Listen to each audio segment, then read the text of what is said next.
Un candidat s'est largement démarqué des autres avec plus de la moitié de suffrages à lui seul. Cependant, nous avons documenté de nombreux cas d'irrégularité susceptibles d'affecter l'intégrité des résultats de différents scrutins. C'est le dernier rapport même de la mission d'observation SENCO-SEC. Le rapport est en train d'être déballé. J'ai pris juste une partie déjà prononcée par l'une des personnes qui l'a lu. On en débat dans Version croisée. Bienvenue à vous, madame, monsieur. Nous sommes en direct de Kinshasa et mes deux co-débatteurs sont le suivant. D'abord, le sulfureux Prince Epengue. Bonjour et bienvenue à vous. Merci pour l'invitation. Je dis bon après-midi aux Congolaises et Congolais qui vont nous suivre et merci à mon co-débatteur. Alors, votre co-débatteur n'est rien d'autre que Chris Mukendi, que vous avez retrouvé dans pas mal d'émissions ces derniers jours. Il est revenu encore face à vous parce qu'il a beaucoup d'arguments contre vous, Prince Epengue. Chris Mukendi, merci d'être là à vous aussi. Merci très cher Gaëtan, merci pour l'invitation. Je salue mon frère Epengue Prince. Et je profite de votre micro pour présenter mes vœux le meilleur d'abord à l'initiateur de la chaîne de Télé 50, mais aussi à tous les personnels. Ouais. Et je présente aussi mes vœux le meilleur à tous les Congolais où qu'ils soient, et que 2024 soit une année de bonheur et de plein épanouissement pour notre République. Alors, Prince Epengue, la mission d'observation SENCO-SEC en ce moment même est en train de publier, de rendre public son rapport. De mon point de vue, c'est l'un des rapports le plus détaillé en tout cas, qui pose le vrai problème de ces élections. Alors jusque-là, on n'a pas encore dit qu'il faille annuler le scrutin, mais c'est noté quand même que beaucoup d'irrégularités peuvent entamer l'intégrité de ces scrutins. Alors on aimerait savoir... vous pensez, vous tenez bec et ongle que l'on puisse annuler ces scrutins. Pourquoi, Prince Epengue? Il faut annuler cette parodie d'élection, cette mascarade, parce que, Monsieur Kadima Denis, président de la CENI, avait distribué, d'après nos enquêtes, plus de 13 530 machines à voter aux ministres, aux députés, aux gouverneurs, aux bourgmestres, aux sénateurs et autres, aux cadres de l'Union sacrée et de l'IDPS, en vue de tricher principalement et prioritairement en faveur de M. Félix Tshisekedi. Vous dites que c'est Kadima en personne qui a donné, ou c'est peut-être des manigances, des manœuvres, je dirais, entamées par les personnes eux-mêmes auprès des agents de la CENI? Les élections, c'est à la fois l'égalité et l'équité. Oui. Les élections, c'est la transparence. Les candidats doivent aller aux élections en armes égales. Quand le président de la CENI, l'organe qui organise les élections, qui est allé en Corée du Sud acheter les machines, distribue volontairement les machines à voter à un camp politique, ça veut dire que nous ne sommes plus égaux dans cette compétition. Alors même que dans beaucoup de bureaux, il n'y avait pas assez de machines, ou pas de machines du tout, pendant que des millions de Congolais, mobilisés comme un seul homme pour se débarrasser du régime actuel, se sont rendus compte qu'il n'y avait pas de machines dans les bureaux. M. Kadima avait pris les soins de donner des machines entre les mains des particuliers. Ça, c'est la première raison. Pourquoi vous dites que c'est Kadima en personne? Lui-même, il a reconnu, lors d'une interview faite par Patient Ligaudier et Israël Moutala, il a reconnu qu'il y avait eu des machines qui ont échappé au contrôle des agents de la CENI et que pour ce cas-là, on annulerait les scrutins d'après les régions au cas par cas. C'est une fuite en avant. Oui. À ma connaissance, ce n'est pas vous qui étiez parti en Corée acheter les machines. J'étais en Corée pendant ce temps-là aussi. Ce n'est pas Chris Mukendi, qui est en face de moi. Ce n'est pas Epenge, ce n'est pas Fayulu, ce n'est pas Katumbi. C'est Kadima qui avait acheté les machines. Rappelez-vous, quand Martin Fayulu, à son temps, exigeait l'audit du fichier, nous avions adressé une lettre à Kadima, lui demandant de nous dire combien de machines avait-il acheté en Corée. Combien de machines? Les machines ont été achetées avec l'argent des Congolais. Et les Congolais avaient le droit de savoir le nombre de machines achetées par Kadima. Notre lettre n'a jamais reçu de réponse. Et lors d'un face-à-face, Martin Fayulu et Kadima, Martin Fayulu avait posé la question à Kadima. Dites-nous le nombre de machines à voter que vous avez achetées. Kadima a dit qu'il ne connaissait pas. Vous comprenez pourquoi il disait qu'il ne connaissait pas? Parce qu'il avait pris les machines et il les avait données. Il avait planifié tout ça. Excusez-moi. Mais tout était planifié bien au lieu d'avance. J'achète ça, c'était la première raison, si vous me permettez. Oui. La deuxième raison, messieurs. La loi électorale, à son article 8, dit ceci. La CENI doit publier les listes des électeurs de tous les Congos 15 jours avant le jour du scrutin, pour permettre à ce que chaque Congolais aille voir si son nom n'est pas sur la liste, qu'il puisse faire le recours pendant les 15 jours et qu'on mette son nom. Ou si son nom est mal écrit, qu'on puisse corriger. Kadima n'a jamais publié la liste des électeurs. Et il va afficher la liste des électeurs le même jour du vote le 20. Comme conséquence... Il s'en est été défendu plusieurs fois d'ailleurs, pratiquement, ce n'était pas possible, à cause des intempéries notamment. Ah bon, et comment Maluma l'avait fait en 2006? Mais il y a eu d'autres possibilités. Les gens ont connu leur centre de vote, bureau de vote à travers des SMS, sur les applications. Le Congo est un pays à 70% rural. C'est un pays où on a presque 11% des Congolais seulement accès à l'électricité. Combien de Congolais à Bongandanga, à Bassankus, un pays aussi pauvre que lui-même Chilombo a reconnu, à Miabi, à Katakokombe, vont acheter des unités et pas d'un téléphone pour commencer à chercher leur nom. Avec quelle application?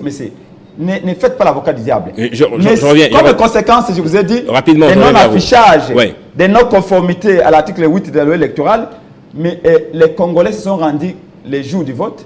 Des millions, alors j'ai dit des millions, n'ont pas retrouvé leur nom. De 6h à 14h, un Congolais était en train de changer de bureau pour chercher son nom. Et entre tes officiers, ils ont tout mêlé, nos postes, nos prénoms, tout était mis dans une situation où on devait créer à tout prix les cas où que personne ne se retrouve. Et merci. Ces élections sont chaotiques. C'est un coup d'état électoral qui a du mal à le préparer. Et donc, il faut annuler ces élections et avoir l'organisation de nouvelles élections avec une CENI récompensée. Chris Mukendi, je sais que vous avez très bien voté en tout cas. Ces irrégularités, à la fois recoupées, confirmées par pas mal d'organisations, je ne vais pas vous les citer, notamment le retard dans le choix du bureau de la CENI, l'ouverture tardive des bureaux de la CENI, les agents qui sont défaillants, le déploiement difficile, les machines à voter entre les mains des candidats de l'Union Sacrée. Moi, j'ai reçu ici sur le plateau de Télé50 un membre de l'Union Sacrée qui accuse un autre membre de l'Union Sacrée d'avoir eu en sa possession du matériel électoral. Est-ce que ces irrégularités ne sont pas-elles de nature à entamer l'intégrité et la légalité de ces scrutins? Merci beaucoup pour cette question. Ce n'est pas un phénomène nouveau. Un phénomène nouveau... Lequel? De retrouver une machine entre les mains d'un candidat. Ce n'est pas un phénomène nouveau.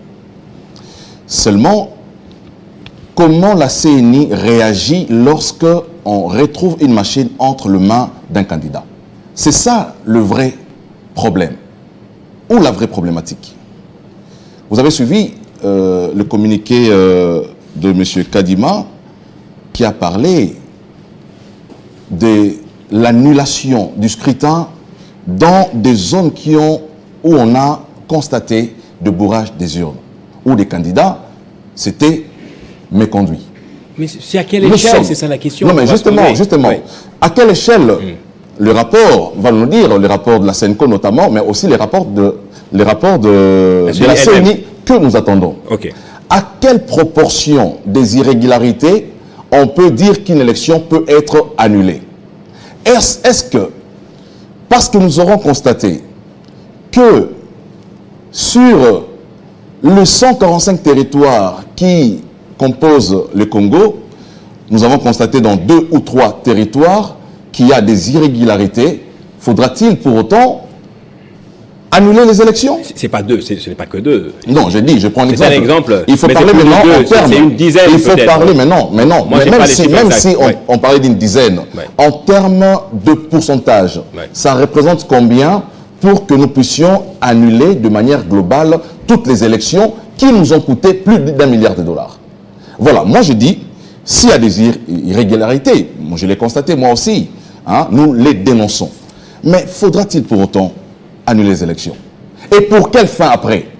Pour avoir des bonnes Nos amis, mais à quelle période? Parce que nos amis de l'opposition qui s'évertuent dans cette démarche-là, c'est tout simplement parce que la tendance qu'ils sont en train d'observer sur la publication progressive des résultats ne leur accorde aucun avantage sur les candidats Tshisekedi. Je ne pense pas que cette démarche serait privilégiée si Martin Fayoulou ou Katumbi étaient en tête. Je ne pense pas. Donc aujourd'hui, nos amis demandent l'annulation tout simplement parce qu'ils ont été battus à plate couture par les candidats de l'Union sacrée. Mais je voudrais en venir, je voudrais quand même faire marche arrière ici pour dire, de toutes les élections qu'on a connues dans notre pays, on peut tout dire sur l'élection de M. Kadima, mais il est le seul et le premier à avoir organisé un cycle complet des élections dans le pays. Mais de quelle nature? Non, non. De quelle nature? J'en viens. Ce sont les élections les plus onéreuses que nous avons connues et dans lesquelles on a connu plus d'irrégularités. Soyons honnêtes avec nous-mêmes. J'ai dit tout à l'heure que les phénomènes que nous avons observés le 20, ce ne sont pas des phénomènes nouveaux. Nous avons vu à l'époque des Danga des élections qui sont allées au-delà du jour prévu pour les élections. Dans d'autres territoires du Congo, les gens ont continué à voter. Jamais on a voté sur 7 jours, Chris Moukind. Non, mais est-ce qu'on a voté sur 7 jours? Soyons sérieux. sérieux. 7 jours. Soyons sérieux. Jusqu'à dimanche, j'ai présenté le journal, on parlait des élections à Bapéré, dans le Sankourou. Le lundi, on a voté encore dans le Nord Kivu. Non, s'il vous plaît, soyons sérieux. Ouais. Jusqu'à dimanche, ça fait 7 jours. Ça fait 7 jours selon vous? Les élections, c'est le mercredi. Jusqu'à mardi, on votait encore. Ouais. Vous savez, s'il vous plaît, monsieur Epeng, vous n'avez pas la parole. Nous avons un défi dans ce pays. Ouais. Le défi, il est d'abord de la dimension de notre pays. Nous avons un pays à la dimension continentale. De deux, faudra-t-il, lorsque le déploiement des kits électoraux connaît un retard, faudra-t-il priver les Congolais du droit de vote parce que nous à Kinshasa, parce que ici à Kinshasa, on n'a pas trop de problèmes de route. Hein, on peut facilement acheminer le matériel dans un bureau de vote et permettre à la population de voter, même si ces kits sont arrivés pour certains bureaux un peu en retard. Mais nous parlons du Congo. Et je dis ici, le phénomène n'est pas nouveau. On l'a déjà observé. Ce qu'il faut dénoncer ici, c'est quoi? C'est là où il y a des zones dont le bourrage ont été observés. Et M. Kadima l'a dit, il faut annuler le scrutin. Et s'il faut invalider les candidats qui ont brillé par ces comportements, il faut les faire. Mais allez dans le sens de remettre en cause la volonté populaire. Parce que M. Epenge, il soutient ici que les Congolais sont allés voter pour sanctionner les candidats numéro 20, alors que c'est faux. Moi, je dis les Congolais sont allés à l'urne pour sanctionner l'opposition. Les Congolais ne sont pas restés à 1h du matin, 2h du matin, dans le bureau des votes, pour donner le pouvoir à quelqu'un dont il ne se reconnaît pas ou il n'arrive pas à identifier la nationalité, pas du tout. Il y a des candidats dont la Cour constitutionnelle n'est pas arrivée à résoudre le problème, parce que le Congolais s'identifie sociologiquement dans chacun de ces acteurs. Donc, le Congolais, en allant vers les urnes, sont allés sanctionner les candidats de l'opposition. Nous avons été témoins. Nous avons été tous dans le bureau de vote. Et Peng était dans un bureau de vote. Dites-moi, Epengue, en toute honnêteté, dans les bureaux de vote où vous étiez, votre candidat a battu le candidat Tshisekedi? Pas du tout. Le candidat le candidat d'Epengue, ici à Kinshasa, arrive 3e sur la liste. Mais parce qu'il faut faire de l'opposition, parce qu'il faut tout remettre en cause, parce que les schémas aujourd'hui, ce n'est pas les schémas de faire encore de l'opposition 5 ans durant, il faut demander l'annulation. Je ne voudrais pas dire ici que nos amis de l'opposition travaillent en connivence avec la SENCO. Pas du tout. Je considère que la SENCO est de la société civile. Mais je dis, le rapport de la SENCO peut c'est un rapport objectif jusque-là. Indépendant, un rapport je suis en train de le suivre minute par minute. Oui. Mais je dis une vérité qui ne remet pas en cause les processus électoraux, ni encore moins l'ordre d'arrivée des candidats tel que cela a été présenté dans le bureau de vote. Alors, Prince Epengue, j'aimerais qu'on parle un peu de votre démarche. C'est vrai, il y a eu des irrégularités. Martin Fayulu, Denis Mukwege et pas mal d'opposants candidats président de la République demandent à ce que l'on annule ces élections. Est-ce que vous vous êtes posé la question de savoir la population veut-elle à nouveau voter? Est-ce que vous avez l'assentiment de la population derrière ça? Qu'est-ce qui vous rassure? Parce que votre marche d'hier, il faut le dire, peut-être on vous a gazé, mais il n'y avait pas beaucoup de monde, Prince Epengue. Affirmatif, la population a été à la fois témoin et victime de la fraude. Vous savez, la fraude corrompt tout.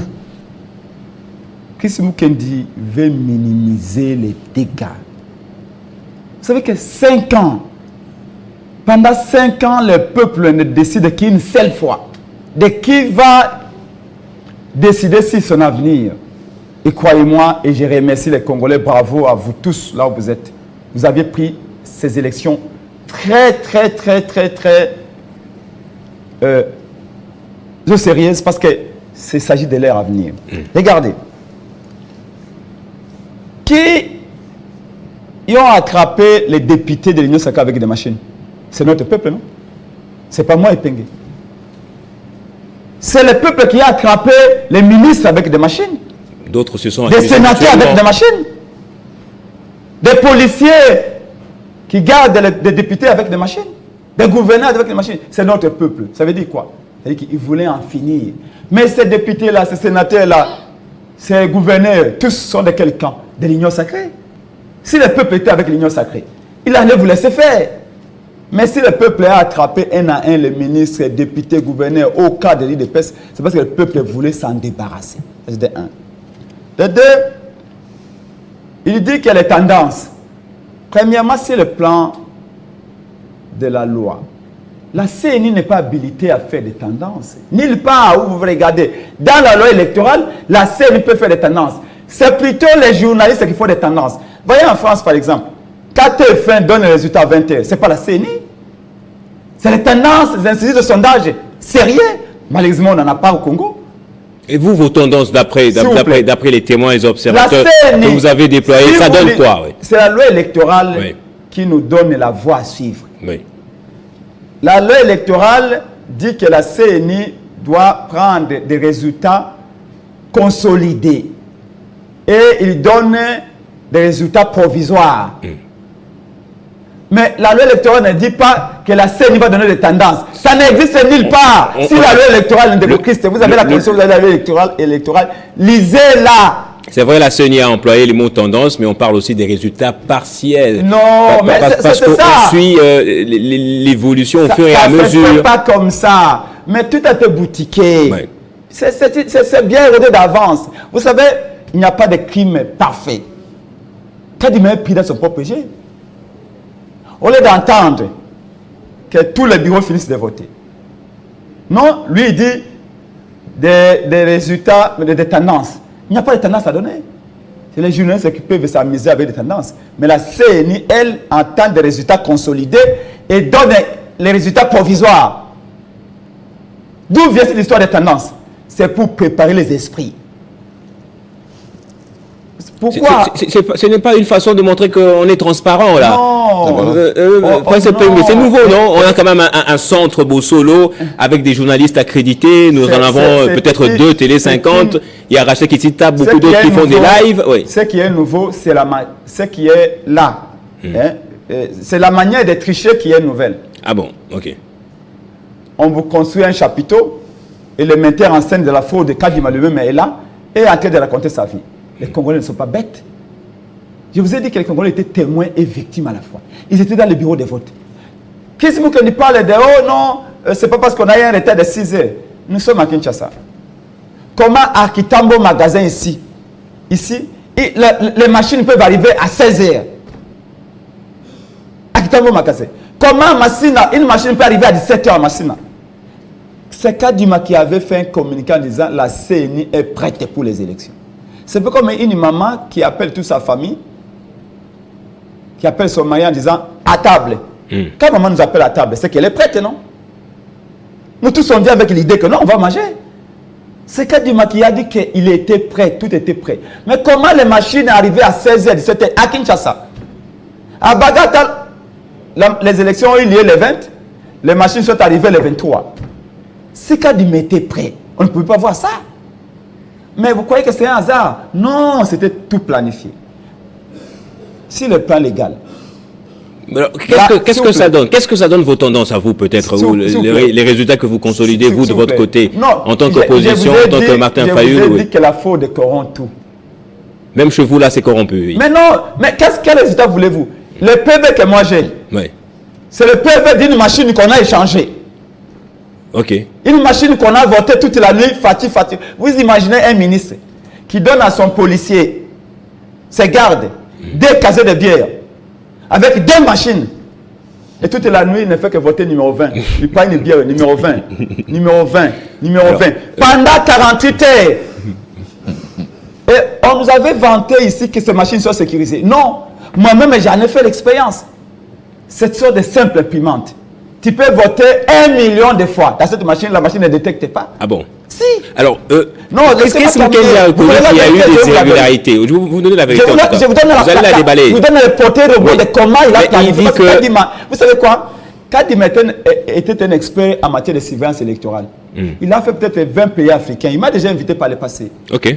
20 pays africains où il a vu toutes sortes de fraudes. Donc, il a toutes sortes de scénarios de fraude dans sa tête. Kadima. Il n'a jamais organisé une seule élection. J'ai un petit qui m'a dit, imaginez-vous Kadima est celui qui prépare, qui organise votre mariage. Ça va finir comment? Kadima n'a jamais organisé une seule élection dans sa vie. Mais par contre, il surveillait les élections. Et quand il surveillait, il était en train de prendre les leçons de tricherie. Et il a pris toutes les formes de tricherie, il a mis toute son intelligence au service du mal pour créer la fraude. Je vais chuter en vous. Chuter rapidement. C'est le plan légal. Oui. Vous savez, il y a un artiste congolais, Emenea, qui avait sorti un album, Les jours les plus longs. Kadima vient de sortir son album, Les élections les plus longues.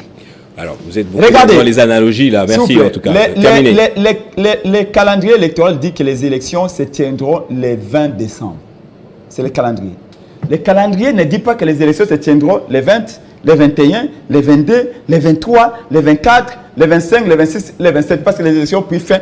Il y a aussi ce droit constitutionnel qui veut que tout Congolais vote. Non, c'est pas. Si vous savez quoi? Vous opposez la loi électorale. Kadima vous oppose la Constitution. Je suis politologue de formation. Oui. Quand on répartit les électeurs dans un bureau ou dans des bureaux de vote, on tient compte des heures de vote. L'article 52 de la loi électorale dit ceci.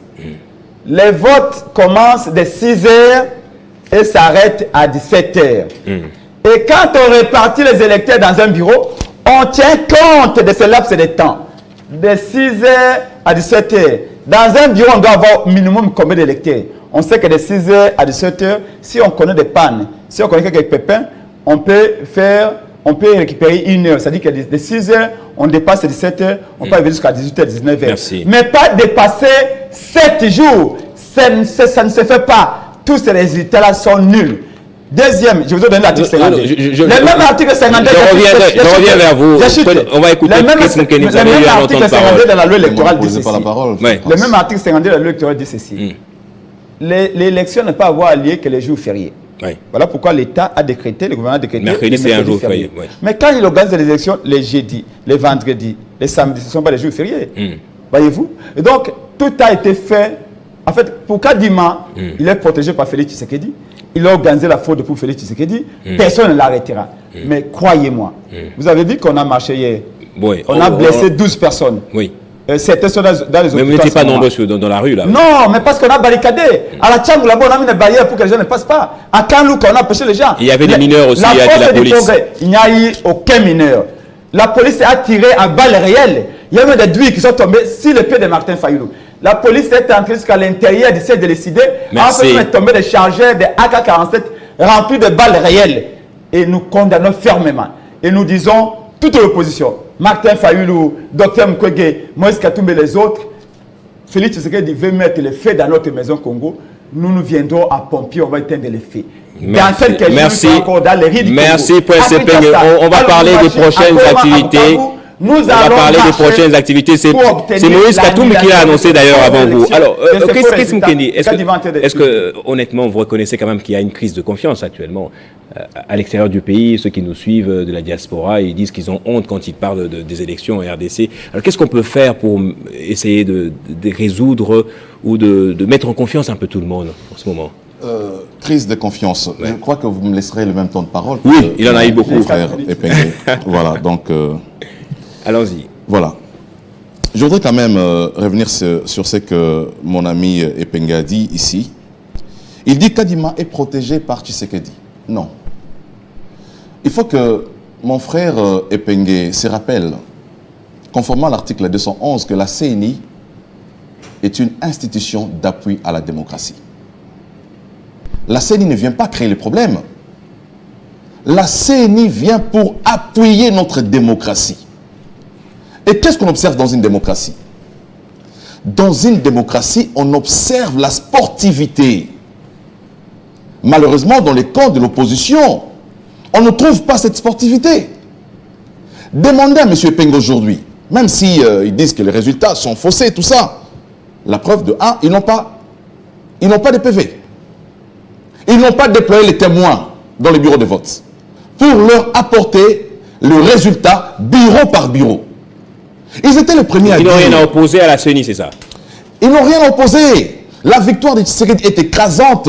Mais comme c'est une opposition qui n'a plus de place dans le cœur des Congolais, il ne leur reste plus que la contestation. Mais qu'est-ce qu'ils contestent? Ils contestent sans preuve. Moi, Epenge dit que Denis Kadima est protégé par le pouvoir au fait du Tshisekedi. Comment ne pas croire en ça quand la justice, le procureur général après la Cour de cassation, il sort de son silence au lieu de parler de cas de vol des machines ou de détournement, mais ils sont par exemple, au lieu de gazer l'opposition qui a marché hier, mettre la main sur ceux qui ont volé, parce qu'on cite les noms comme ça par les personnes de l'Union sacrée. On n'a interpellé personne, on n'a arrêté personne. Je salue ici la vigilance populaire, parce que Prince Epenge l'a souligné. Oui. La population était vigilante. Et cette population a pu détecter des cadres. Qui a été inquiété? S'il vous plaît, oui. J'ai vu des gens qui ont été arrêtés. J'ai vu des machines. Non, j'ai vu qui ont des images dans les réseaux sociaux. J'ai vu des gens qui ont été interpellés. Mais il faudrait qu'il y ait aussi des enquêtes. Il faudrait qu'il y ait des enquêtes qui se poursuivent pour que la CENI puisse prendre des sanctions contre tous les cadres qui étaient candidats et qui se sont permis d'utiliser des machines de la CENI. Comment ils ont été en possession des machines? Je ne sais. Je pense... Vous savez qu'il y a... Non, j'ai dit je ne sais. Ah, vous le savez, ok. Je pense qu'il y a... Dans toute organisation, il y a des inciviques. Il y a des gens qui ne comprennent pas l'essence du vote. Lorsque on dit ici, par exemple, que les déploiements de machines qui devraient se faire par des moyens de la CENI, avec tout ce que nous avons comme situation à Kinshasa, embouteillage, les conditions de route, on a vu parfois certaines machines être transportées par des motos. Ben, imaginez, c'est lui qui transporte la machine à voter sur une moto, pour quelle destination? Voilà, il y a des agents de la CENI qui ont été détournés de leur objectif aussi. Donc j'ai dit, il faut qu'il y ait des enquêtes pour que ces personnes qui ont brillé par ces comportements d'incivisme puissent être interpellées. Qui doit initier ça? C'est vrai, Denis Kadima l'a relevé. Aucune démarche n'est menée jusqu'à ce jour. A fait une communication. Il y a des listes. Kadima a fait, il y a des listes. Il y a des listes. C'est vous qui les dites, il y a des listes. Papa Molière, ce sont des cas de Là, c'est ce que moi j'ai vu dans les réseaux sociaux. Je ne me fonde pas sur des vraies vidéos que je vois sur les réseaux sociaux. Mais je dis, partout où ces cas seront détectés, il faut que la CENI engage le processus. Il y a notamment un Lévi Paï à Bandalung, on a dit qu'il avait la machine à voter. Non, on a dit il avait. Oui, je ne peux pas me prononcer une communication officielle. Des allégations. Une communication officielle des candidats des Bandalungois. Non, des candidats des Bandalungois qui peut-être ont été battus par celui-là. Je ne connais même pas les messieurs. Oui. Dans l'histoire des candidats, il y a aussi des jalousies dedans. Voilà. Il y a ceux qui disent qu'ils sont les premiers à Lukunga, alors que moi je détiens les PV. Vous, on ne vous a pas volé quelque chose là-bas. Vous êtes candidat. Moi, je m'en tiens à la CENI. J'ai des preuves. Mais je ne peux pas commencer à parler d'un certain triomphalisme alors que je ne détiens que 40% des PV. Il faut détenir 100% des PV pour dire que c'est vous qui avez gagné. Est-ce que vous êtes arrivé à faire la comparaison de voix, la proportion avec la liste de votre parti politique, mais aussi en comparaison avec d'autres partis politiques? Donc, je ne peux pas me livrer à cet exercice-là. Mais je dis ici, en ce qui concerne la CENI, je reviens sur Prince Epengé, lorsqu'il dit que la CENI n'est pas habilitée à donner des tendances. Vous l'avez dit ici, la CENI est en train de donner des résultats progressifs. Des résultats progressifs. Il parle des tendances. Mais lorsque eux exigeaient à la CENI de pouvoir auditer les fichiers électoraux, sur base de quelles dispositions constitutionnelles ou de la loi électorale, ils demandaient à la CENI de procéder à l'audit du fichier électoral. Il n'y a aucune disposition de la loi électorale qui autorise à la CENI de procéder à l'audit de son fichier. Mais ce sont des pratiques et des us et coutumes pour garantir la transparence dans les processus. Ce que la CENI est en train de faire, c'est pour dire aux amis, si vous avez des preuves contraires à ce que nous avons annoncé aujourd'hui, amenez ces preuves-là. Lorsqu'on dit par exemple qu'Assandoa, Moïse Katumbi a battu le président de la République, pourquoi ils ne contestent pas? Non, conteste. Pourquoi ils doivent contester lorsqu'on dit qu'au Kasaï, le président de la République a fait 98% des votes? Martin Fayou a dit, même si c'est lui qui est présenté en tête de liste, ces élections doivent être annulées. Non, c'est juste pour s'amuser. Martin Fayou cherche à amuser la galerie. Nous sommes ici à Kinshasa. Oui.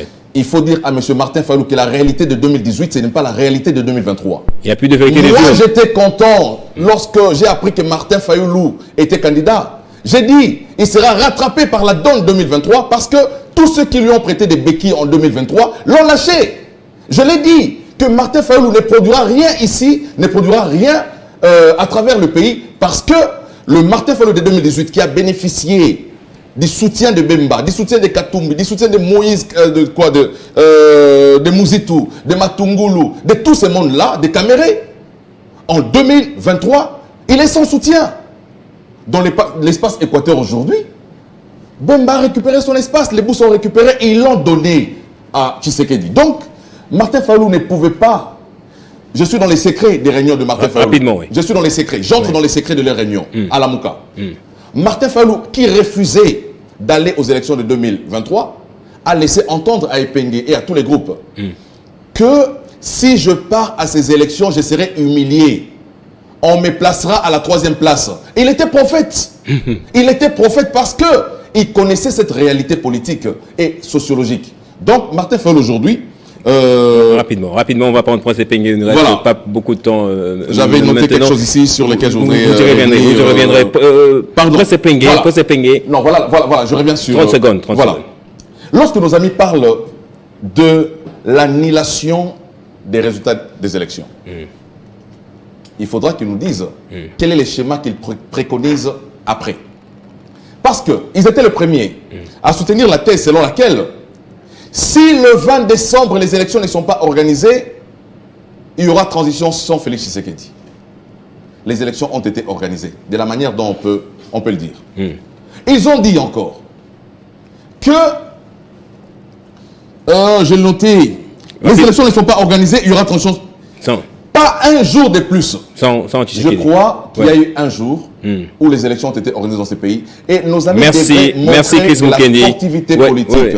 Alors, accepter les résultats. Et jusque-là, je termine par là s'il vous plaît, jusque-là, la CENI n'a pas encore proclamé les résultats. Et le mode choisi par notre Constitution pour les contentieux électoraux, c'est aller à la Cour constitutionnelle. C'est compris. Qu'ils arrêtent d'utiliser la jeunesse de Kinshasa. Je termine, je suis par là, il a trop parlé. Qu'ils arrêtent d'utiliser la jeunesse Parce qu'il y a des politiciens qui sont comme des vampires, qui se nourrissent du sang de la jeunesse congolaise pour atteindre leur objectif politique. Prince Epenge, j'étais un peu étonné personnellement quand j'ai entendu Martin Fayulu dire pourquoi Denis Kadima n'a-t-il pas demandé un report technique des élections alors que depuis tout ce temps, avant les élections, on clamait haut et fort, pas un seul jour avec Félix Tshisekedi après le 20 décembre. Mais bien sûr, Martin Fayulu est logique. Ouais. Rappelez-vous de Nanga à l'époque, quand il s'était rendu compte qu'il ne peut pas. Même si nous, à l'époque, Martin Fayulu, Félix Tshisekedi, Fanga Diongo et les autres, nous réclamions les élections sous Kabila, à un moment donné, Nanga, face à la réalité, les faits sont sacrés, la réalité est têtue. Nanga avait dit, je ne peux pas organiser, accordez-moi temps. Et la classe politique va se réunir pour écouter, parce qu'à l'impossible ni n'est tenu, voilà ce qu'on fait. Donc Martin Fayulu se pose une bonne question. Rappelez-vous que 2 semaines avant les élections, l'Église catholique et l'Église ECC avaient pondu une déclaration où ils demandaient à ce qu'il y ait report des élections parce que les experts, après une réunion, s'étaient rendus compte que Kadima n'était pas prêt. Techniquement, logistiquement, Kadima n'était pas prêt. Mais en réalité, Kadima s'est rendu compte que voilà, les 1,3 milliard qu'ils ont pris des caisses de l'État. 1 milliard 100 millions. Ça dépend. Non, les élections coûtaient, vous l'avez dit, les élections les plus onéreuses et les plus chères. C'est 1,3 milliard de dollars. Les élections les plus chères d'Afrique et du Congo. L'argent n'est pas parti pour acheter les machines. Si vous pouvez répondre à sa question, alors vous préconisez l'annulation des élections. Oui, parce qu'on n'a plus de temps malheureusement, on a commencé en retard. À la place, on fera quoi après avoir annulé les élections? C'est la dernière question. L'argent est parti dans les poches des gens. Kadima s'est dit, mais je ne suis pas prêt. Mais si je n'organise pas les élections, même chaotiques, on va me demander où est passé les 1 milliard. Comme nous sommes dans un régime de commission, c'était une commission peut-être à la présidence. Même la CENI a donné des commissions. Alors, autant organiser un chaos, comme ça quand on demande où est l'argent, on va dire que non, oui, il y a eu élection. Non, monsieur. Je vais finir par vous terminer par là, oui, je termine par là, c'est important. Monsieur Chris Mukendi, nous avons des PV. Même si la CENI a eu du mal à donner à nos témoins. Vous avez des PV sur votre téléphone. Le problème, c'est que ce sont des PV qui sont corrompus. Regardez. Rapidement. Kadima parle et vous dit, oui, mais il y a eu des machines entre les mains des gens, il faut qu'il y ait une enquête. Rappelez-vous, pendant les opérations d'enrôlement, quand il y avait des machines également entre les mains des gens, on avait des... Merci, on me fait signe. Il faut qu'il y ait des enquêtes. On me fait signe, c'est déjà la fin. Merci. La question est de savoir merci, Prince qui a donné ces machines aux gens. C'est M. Kadima. Merci, c'est fini. Et je suis en disant ceci. Nous étions pendant la campagne avec Martin Fayulu. Quand Martin Fayulu était arrivé à Kisangani, foule, une marée, mais vous me dites que c'est impossible. À Ben, il est jamais chaque jour. Amenez vos PV, amenez vos secondes pour clôturer l'émission. Placé sur le plateau de Télé 5 ans. L'alternative pour nos amis, c'est les chaos. L'alternative, c'est les chaos. L'alternative, c'est la guerre civile. L'alternative pour eux, c'est que le pays doit plonger. Merci. L'article 64 aussi c'est constitutionnel. Merci. C'était Prince Epenge en face à Chris Mukendi de la FDC. Prince Epenge qui est à la fois dans la Mouka. Vous avez votre parti politique aussi. Merci d'être passé. Justement, vous n'avez pas parlé des prochaines activités. Bon, vous appliquez la question ici aux activités. Il y a une grande réunion de l'opposition aujourd'hui. D'ailleurs, je viens de là et je rentre encore là-bas. Donc, au peuple congolais, ça est debout dans toutes les provinces. Les grandes actions vont commencer avec l'unité de l'opposition. On attend le mot d'ordre. Félix veut allumer les merci. C'était juste une petite question. Sinon, Chris risquerait de parler encore. Merci à vous aussi, madame, messieurs, d'avoir suivi ce numéro très passionnant, républicain de Version Croisée. La rediffusion intervient ce vendredi. On se retrouve le jeudi prochain avec le même plaisir. Pourquoi pas avec les mêmes co-débatteurs. Merci à vous.